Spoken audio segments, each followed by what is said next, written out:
Hello friends, आज मैं इस वीडियो में बात करने वाला हूँ प्री वर्कआउट मील की साइंस। ओके, तो बेसिकली किस टाइप का प्री वर्कआउट लेना चाहिए, प्री वर्कआउट क्यों इम्पोर्टेंट है, और इसी के ऊपर पूरा चर्चा रहेगा। फाइन। तो सबसे पहले बात समझते हैं कि आपको मील क्यों चाहिए। ओके, प्री वर्कआउट मतलब एक्सरसाइज या जिम में आप जो स्ट्रेंथ ट्रेनिंग कर रहे हो उसके पहले आपको क्यों चाहिए। तो सबसे पहला कारण है कि आपका एनर्जी लेवल को बूस्ट करने के लिए। फाइन। ऑफ कोर्स आप वर्कआउट कर रहे हो तो आपको एनर्जी चाहिए होगा, तो उस एनर्जी लेवल को बूस्ट करने के लिए आपको प्री वर्कआउट मील की ज़रूरत है। और secondly muscle recovery and synthesis के लिए भी ज़रूरी है। ठीक है, तो एमपीपी एमपीएस जिसको कहते हैं मसल प्रोटीन सिंथेसिस, जो हम पहले अगले वीडियो में बात कर चुके थे, तो उसको बूस्ट करने के लिए भी हम लोगों को प्री वर्कआउट की ज़रूरत पड़ता है। फाइन। और यहाँ पे वर्कआउट के दौरान आपको जो अमाइनो एसिड है, ठीक है, उसको भी बरकरार रखना पड़ेगा। फाइन। तो वर्कआउट के दौरान क्या होता है, जब हम लोग एक्सरसाइज कर रहे हैं, जब आप हेवी वेट एक्सरसाइज कर रहे हैं, स्ट्रेंथ ट्रेनिंग कर रहे हैं, ओके, तो उस समय आपका जो ब्लड है वो मेनली मसल की तरफ चला जाता है। ठीक है, ब्लड मसल की तरफ जाता है और इससे क्या होता है, स्टमक में जो है आपका पेट में ब्लड का सप्लाई उतना नहीं रहता है, क्योंकि फोकस तो सारा मसल की तरफ चला जा रहा है, राइट। तो उससे क्या होता है, आपको डाइजेशन स्लो हो जाता है। फाइन।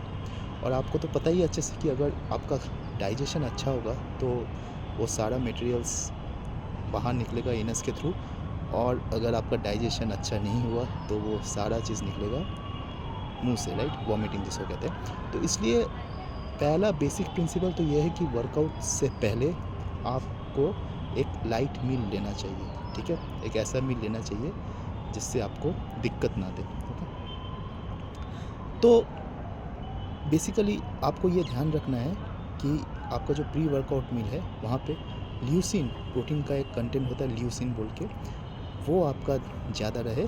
और जो हम कहें कि वर्कआउट के दौरान आपका मसल रिकवरी जो हो रहा है उसके लिए आपको जो अमाइनो एसिड चाहिए उसका भी ज़रूरत है। तो इसमें आपको ध्यान रखना है कि आपका अमाइनो एसिड प्रोफाइल जो है वो भी ज़्यादा रहे आपका प्री वर्कआउट मील में। ओके, अब बात करते हैं कि आपको वो कब लेना चाहिए प्री वर्कआउट मील। तो बेसिकली प्री वर्कआउट मील में ये प्रोटीन का काम तो मैं बता दिया, तो आप इंश्योर कीजिए कि एटलीस्ट 1 घंटा पहले आप 20 to 30 ग्राम्स ऑफ प्रोटीन रखें, क्योंकि आपको ध्यान रखना है कि वो ज़्यादा हेवी ना हो। ठीक है, 1 घंटा पहले 20 to 30 ग्राम्स ऑफ प्रोटीन काफ़ी है। लेकिन मान लीजिए आप कहीं दूर जा रहे हैं और कहीं दूर वर्कआउट करने जा रहे हैं, या फिर आप एक गैप के बाद करना चाहते हैं, तो आप मान लीजिए 3 घंटा पहले ले रहे हैं आपका प्री वर्कआउट में, तो वहाँ पर आप 30 to 50 ग्राम्स ऑफ प्रोटीन रख सकते हैं। ओके, तो ये हो गया प्रोटीन का बात। अब सेकंड चीज़ जो है कार्बोहाइड्रेट्स। तो कार्बोहाइड्रेट्स क्यों चाहिए, क्योंकि कार्बोहाइड्रेट्स वो ऐसा मैक्रोन्यूट्रिएंट है जहाँ से आपको ग्लूकोज मिल रहा है। ओके, तो ग्लूकोज देखिए 2 तरह का हो जा रहा है, एक तो हो गया ब्लड ग्लूकोज और एक है ग्लाइकोजन। तो आपको जो ग्लूकोज चाहिए वो कार्बोहाइड्रेट से चाहिए, और इसलिए आपको इंश्योर करना है कि आप प्री वर्कआउट मील्स में कार्ब्स भी लें।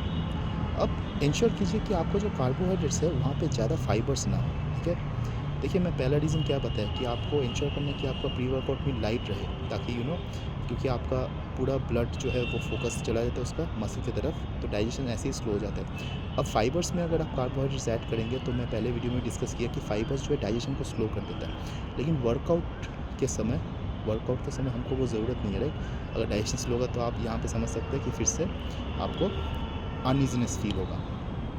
तो फाइबर्स लो रखिए कार्बोहाइड्रेट्स में, और कोशिश कीजिए कि आप at least 30 to 50 grams of carbs लीजिए प्री वर्कआउट, अगर मान लीजिए आप 1 घंटा पहले कर रहे हैं। ठीक है, और अगर मान लीजिए 3 घंटा पहले आप वो प्री वर्कआउट मील ले रहे हैं, तो 50 to 80 ग्राम्स ऑफ कार्बोहाइड्रेट्स रख सकते हैं। ओके, अब अगर फैट्स का बात करें तो फैट्स भी देखिए आपका डाइजेशन प्रोसेस को स्लो कर दे रहा है। ओके, तो इंश्योर कीजिए कि आप उसको कम से कम ही रखिए, 0 से 10 ग्राम।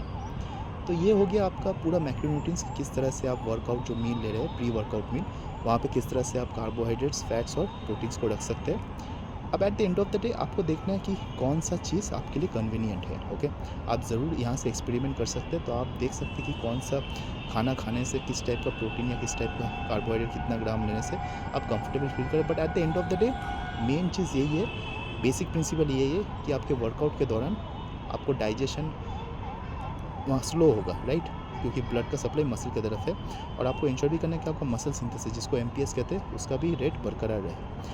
इसको ध्यान में रखते हुए आप देखिए कि आपके लिए प्रैक्टिकल क्या होगा। ओके, तो बस मुझे बेसिकली यही कहना था इस वीडियो में, प्री वर्कआउट मील का साइंस और किस क्यों लेना चाहिए।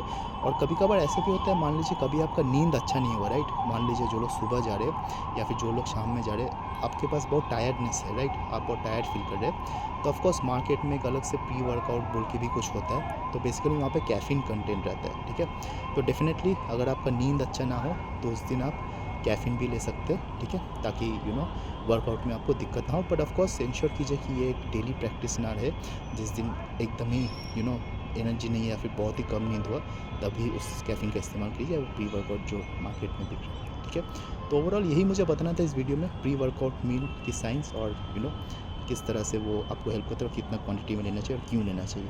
मैं आशा करता हूँ ये वीडियो अच्छा लगा तो please like share and subscribe कर दीजिएगा। Thank you.